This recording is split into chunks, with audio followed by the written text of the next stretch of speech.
Want to learn how to use this amazing machine? Check out this video. As you can see from this variety of different textures and materials, there is a myriad of different ways that you can use the rolling mill to produce textures on metal. One of my favorite things to do is to have a brass master plate that has a texture on it already that then I can use repeatedly to roll that texture into softened metals like annealed aluminum, copper, or silver. One thing that you want to be careful when you're using a master plate is to not have the rolls of the rolling mill tighten too much, or else it can cause damage to your master plate by rolling even softened metal into it. Another thing that I use quite often with the rolling mill is just something quick and easy of cutting bits out of cardstock. And the cardstock is durable enough that rolled with annealed metal can produce a pattern with it, which we'll show you. There's also other kinds of materials that you can roll through with softened metal. Even something as delicate as a feather, not sure if you can see the detail there, can produce details into that annealed metal. If you're not sure about the materials, if they're steel like this expanded metal, if it's going to damage your rolls, you can always just use a scrap plate of material behind the steel to make sure that it's not going to damage the rolls. And we'll show that when we're actually rolling the samples through. Another common thing that's done that's really available is window screening, and that can produce a really nice kind of woven texture onto the annealed metals. So there's a couple things about using a rolling mill that are really important regardless of what specific materials that you're working with. The rolls are very important to keep clean and not damage, because any damage to the roll will then imprint onto future pieces of metal. So you want to think of it, this is almost like printmaking but with textures on metal. There are some rolling mills that have different rolls for wire in addition to sheet metal. This rolling mill is just for sheet metal. You don't want to put wire into rolls like this because, again, that small little area can cause damage.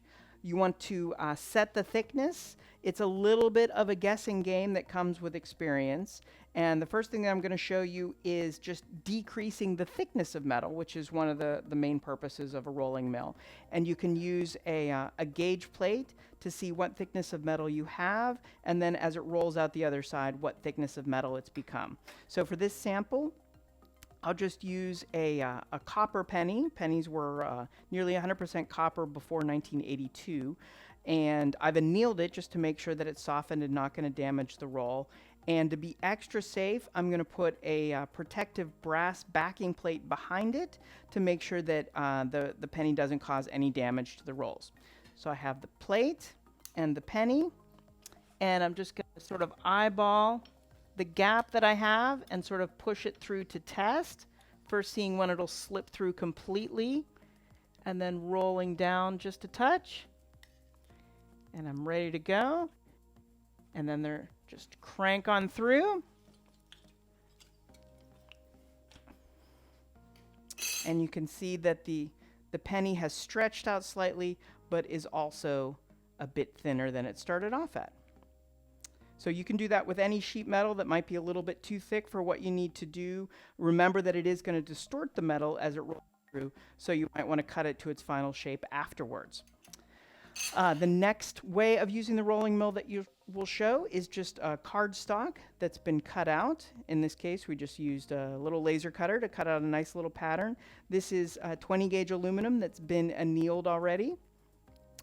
And so again, I'm going to I'll slip the aluminum through the rolls and then just tighten it down just a touch, because if it's too tight, it'll just tear the cardstock, but if it's too loose, then it won't really put a good texture on there.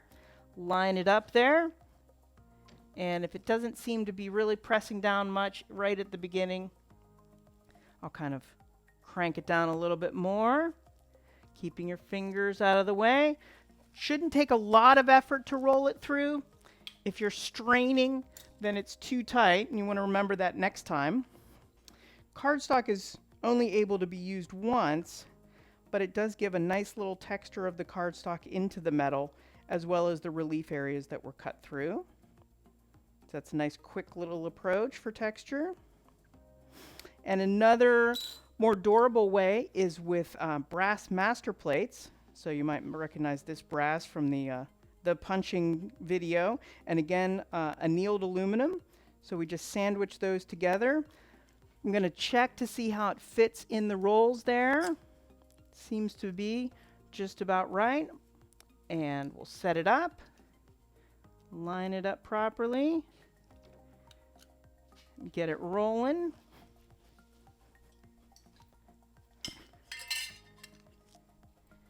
And here you can see the texture of the brass rolled into the aluminum as it pops up through the openings in the brass, creating a nice deep texture. And then last but not least, another brass master plate where I've just used letter stamps to stamp into it. Little XO pattern that could be perfect for Valentine's Day or something. We have that, and again, the annealed aluminum on top of the plate. This is a little bit thicker, so I'm going to open the rolls up just a little. And that feels a little tight right in the beginning. Just going to adjust it a little bit more. And we'll give it a go. Whoop, still a bit tight. Check the other side.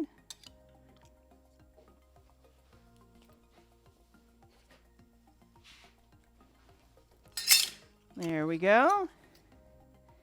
And the nice thing about this approach is that with stamping down into the master plate, it creates an impression that then is raised in the texture of the final metal piece that you'll be working with, which is not something that you could do with stamping.